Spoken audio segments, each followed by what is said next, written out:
професията SEO е професия, която за мен е най-възвишена от страна да помогне на един бизнес. Защо? Защото ние всъщност се опитваме да разберем на първо място бизнес. В SEO може да направиш чудеса, независимо от бюджета на клиента. Има много клиенти, които сме започнали от нулата с тях, в момента правят милиони оборот месечно. Виждате как променяте на някой човек съдбата. Този момент е най-безценният в нашата професия, защото ние де-факто полагаме и помагаме и сме един партньор на бизнеса. Курса, който правим, провеждаме, той е изцяло практически насочен и е на база на нашите знания и умения, които сме натрупали през годините. Нови сме, интересни сме, различни сме, всеобхватни сме. Покриваме целия цикъл на SEO, като процеси от край до край.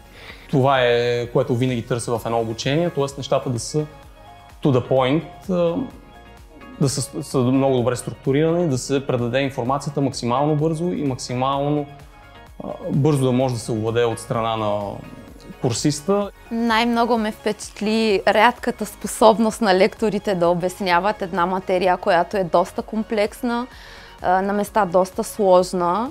И те успяват да обясняват дори на начинаещи, което за мен наистина е впечатляващо. Те не скриха нищо от нас, така да се каже, което се случва зад кулисите. И това е един голям плюс за всички, които искат да участват в академията. Всеки, който би искал да стартира, дори е в сферата, но иска да разшири познанията, нали, както казах, и гледните си точки. Всеки един, който има интерес да се научи и дори да провери собствените си знания, дали не е на нивото, на което смята, че тази академия е точното място за това нещо. Определено тя допринесе много за моето личностно развитие, но и за развитието на бизнеса, в който съм ангажирана в момента, защото всичко това, което научавах, го прилагахме на практика.